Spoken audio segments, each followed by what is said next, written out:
الحمدللہ رب العالمین والصلاة والسلام علی رسولہ الکریم اما بعد فاعوذ باللہ من الشیطان الرجیم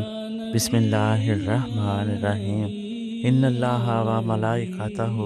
یصلون علی النبی یا ایہا الذین آمنوا صلوا علیہ وسلموا تسلیما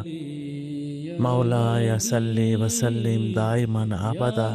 علی حبیبک خیر الخلق کلہم۔ اور پھر وہ نیک ساتھ اور مبارک گھڑی بھی آن پہنچی کہ جو سیاہ لامکاں کی طرف سیر ملکوت کے لیے مقرر تھی۔ دیوان قضاء و قدر اور ایوان احکم الحاکمین سے خاص احکامات اور خصوصی ہدایات کا اعلان ہوا کہ آج کی رات زمانے کی حرکت بند کر دی جائے، کاروبار حیات ارضی و سماوی روک دیے جائیں، مملکت آب و خاک کے تمام مادی قواعد و ضوابط تھوڑی دیر کے لیے معطل کر دیے جائیں، اور زمان و مکان، سفر و اقامت اور تخاطب و کلام کی ساری طبی پابندیاں اٹھا دی جائیں، ستاروں کی گردش، سورج کی رفتار اور چاند کی مسافت روک دی جائے۔ ملائکہ آسمان کو حکم ہوا کہ آج تمام آسمانوں کو اچھی طرح سے سجا کر ان کی ہر دروازے پر خوبصورت اور خوشنما محرابیں کھڑی کر کے ہر محراب کی پیشانی پر یہ کتبے لکھ کر آویزاں کر دیے جائیں۔ پہلے آسمان پر هو الذی بعث فی الامیین رسول منہم یتلو علیہم آیاتہ، دوسرے آسمان پر وما ارسلناک الا رحمۃ للعالمین، تیسرے آسمان پر یا ایھا النبی انا ارسلناک شاہدا و مبشرا و نذیرا، چوتھے آسمان پر الحمدللہ الذی انزل علی عبدہ الکتاب ولم یجعل لہ عوجا، پانچویں آسمان پر ان اللہ و ملائکتہ یصلون علی النبی یا ایھا الذین آمنوا صلوا علیہ وسلموا تسلیما،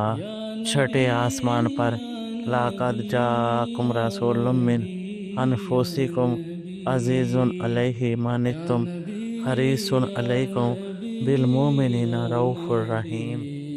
ساتویں آسمان پر سبحان الذی اسری بعبدہ لیلا، رضوان جنت کو فرمان ملا کہ آج ہر قسم کے ساز و سامان، حسن و زینت اور ہر طرح کے رنگ و روغن خوشنمائی سے مہمان خانہ غیب کو مزین کر دیا جائے، کیونکہ شاہد کائنات آج یہاں مہمان بن کر آ رہا ہے۔ حاملان عرش کو حکم ہوا کہ عرش کے چاروں طرف موتیوں کی جھالریں لٹکا دو اور پوری فضائے آسمان اور دوسرے عالم کون و مکان میں انوار و تجلیات کی بارش کر دو، اور مہمان کے آنے کے تمام راستے پاک و صاف کر کے لوہان و عطر سے معطر کر دو۔ جبرائیل علیہ السلام کو حکم ہوا آج رات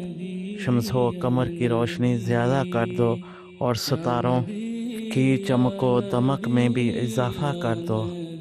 جبرائیل علیہ السلام نے عرض کیا یا الہی، کیا قیامت قریب آ گئی ہے؟ فرمایا نہیں، آج میرے اور ابو طالب کے در یتیم کے درمیان راز و نیاز کی رات ہے، اور اے جبرائیل، آج کی رات رحمت کے دروازے کھول دو اور عذاب اٹھا دو۔ آج کی رات میرے اور میرے محبوب پاک صلی اللہ علیہ وآلہ وسلم کے ساتھ جلوت و خلوت میں قرب و وصال ہے۔ اور پھر حکم ہوا اے جبرائیل، رشد و ہدایت اور حق و صداقت کا پرچم پکڑ لو، اور اے میکائیل، تم شرف قبولیت کا جھنڈا اٹھا لو اور دونوں 70,000 فرشتوں کی نورانی جماعت لے کر میرے محبوب پاک صلی اللہ علیہ وآلہ وسلم کے